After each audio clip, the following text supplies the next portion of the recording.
John was born in Texas. He was a very quiet guy. If you were having a conversation with him, you would have to perk your ears up. He loved taking me on adventures, skiing and so forth, teaching me and especially stretching my skills. I think that was important to him. Our father was a medical doctor during World War II. We grew up in Denver. He attended grade school, Mullen High School, and Colorado State University. He was one of the 5 ROTC students selected to become pilots. They took him to pilot school while he was still in college. When my mother heard this, she exclaimed, "But you haven't even flown in an airplane yet. How do you know you want to be a pilot?" My father and mother found a friend that was an instructor pilot. John was sent off to go fly with him. As a side point, she said to John, "And take Tommy with you." And so I was with him on his first flight. There's nothing scarier than to have your older brother take over the controls of a Cessna while you're sitting in the back wondering, I've seen him drive, how can he fly? By all accounts, he was an excellent pilot, graduated and was commissioned into the reserve office. As a reserve officer, he went to helicopter school. During his first tour in 1967 and 68, he was wounded in action, and he also received the Distinguished Flying Cross. The focus of that incursion into Cambodia, the Army was in support of the South Vietnamese who were doing the ground troop movements, and they were intent on capturing and destroying the supply depot that was at the terminus of the 3 branches of the Ho Chi Minh Trail in Cambodia. It was along the highway that goes from Phnom Penh to Saigon. And so that was their road of attack, the North Vietnamese. Captain John E. Swanson distinguished himself by acts of bravery on February 26, 1971, while flying an OH-6 Alpha aircraft in support of ARVN Task Force 333 in the Kingdom of Cambodia.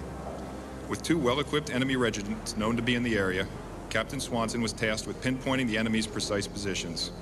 Captain Swanson flew at treetop level at a slow airspeed, making his aircraft a vulnerable target. The advancing ARVN unit came under heavy automatic weapons fire from enemy bunkers 100 meters to their front. Exposing his aircraft to enemy anti-aircraft fire, Captain Swanson immediately engaged the enemy bunkers with concussion grenades and machine gun fire. After destroying 5 bunkers and evading intense ground-to-air fire, he observed a .51 caliber machine gun position. With all his heavy ordnance expended on the bunkers, he did not have sufficient explosives to destroy the position. Consequently, he marked the position with a smoke grenade and directed a Cobra gunship attack. After completion of the attack, Captain Swanson found the weapon still intact and an enemy soldier crawling over to man it. He immediately engaged the individual and killed him. During this time, his aircraft sustained several hits from another .51 caliber machine gun. Captain Swanson engaged the position with his aircraft's weapons, marked the target, and directed a second Cobra gunship attack. He volunteered to continue the mission despite the fact that he was now critically low on ammunition and his aircraft was crippled by enemy fire. As Captain Swanson attempted to fly toward another .51 caliber machine gun position, his aircraft exploded in the air and crashed to the ground, causing his death. Captain Swanson's courageous actions resulted in at least 8 enemy killed and the destruction of 3 enemy anti-aircraft weapons. Captain Swanson's extraordinary heroism and devotion to duty are in keeping with the highest traditions of military service and reflect great credit upon himself, his unit, and the United States Army. When the Army Major came to my door early in the morning of March 2, 1971, my whole world collapsed. I was doubled over in pain, not wanting to hear the words. On February 26, 1971, John's helicopter was shot down, crashed and burned, missing. I didn't know what to do, and I sat there cuddling our 2 baby daughters, thinking this can't be happening. As the days wore on, I became determined that there had been a mistake, that John had managed to get away. But there was no information coming from the Army until April 28, 1971, when the Army casualty officer visited me to say that they were changing John's status from missing in action to killed in action. Distraught from not knowing, I kept asking the Army casualty officer for more details. He finally told me, "Sandy, I have to work through Army channels and I haven't been able to get any more information." I then decided to call the General of the Army in Washington, D.C.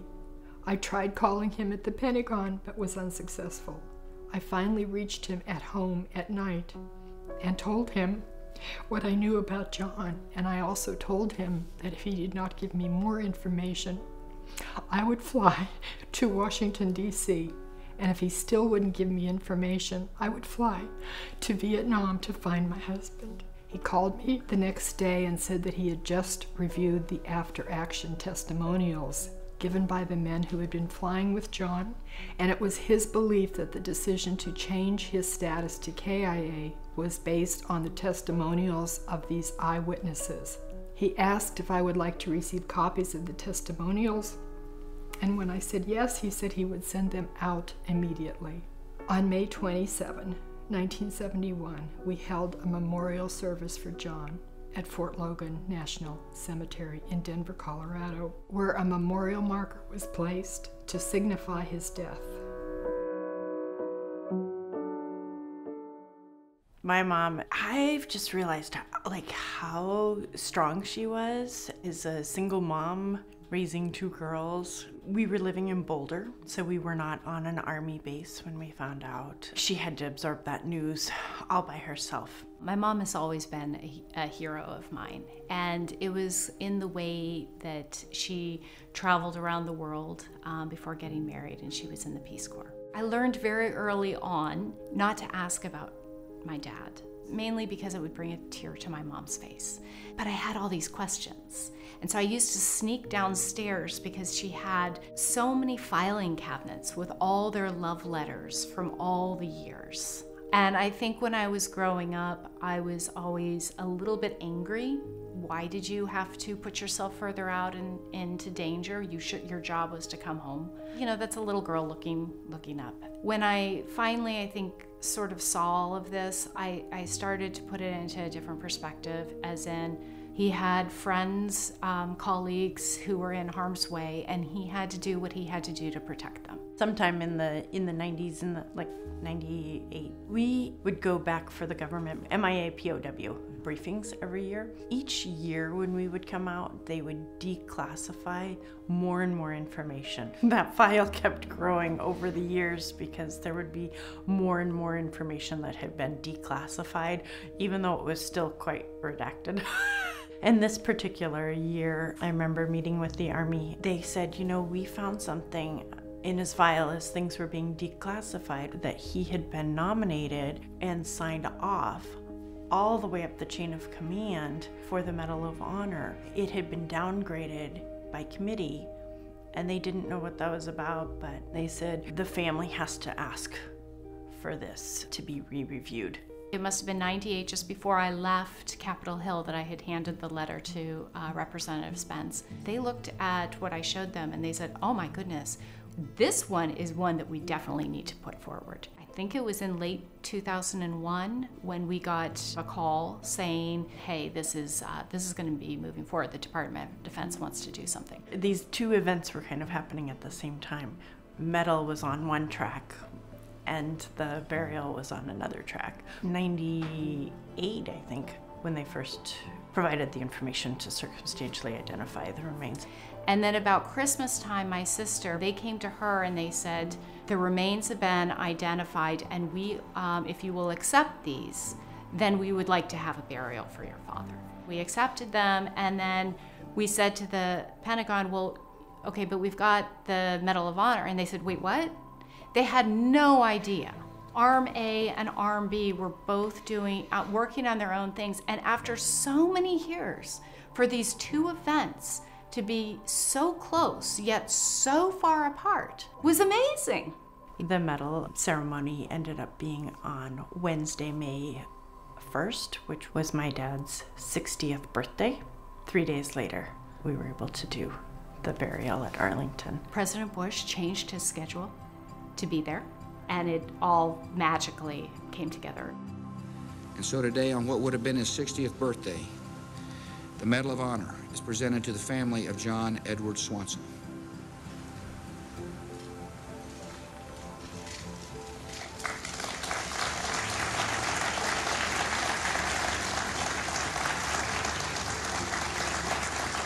Sat in the very front row and watched the medal ceremony. My brothers and sisters were there. How many people were there to represent all of the men that he served with? It just spoke volumes. Having him be pulled in the horse-drawn carriage with so many people stopping and putting their hearts on their chest, it was such a different feel than we ever had the first time. And I loved that for my mom. When we were going through this, it was almost like reliving it. It was the first time that I think I ever really allowed myself to grieve. Growing up, it just became sort of a hidden secret, don't ask questions. I think I always assumed he was missing in action, but presumed dead, but we never will know. She had to absorb that information about her husband being classified as missing in action in a place where she couldn't talk to people about it.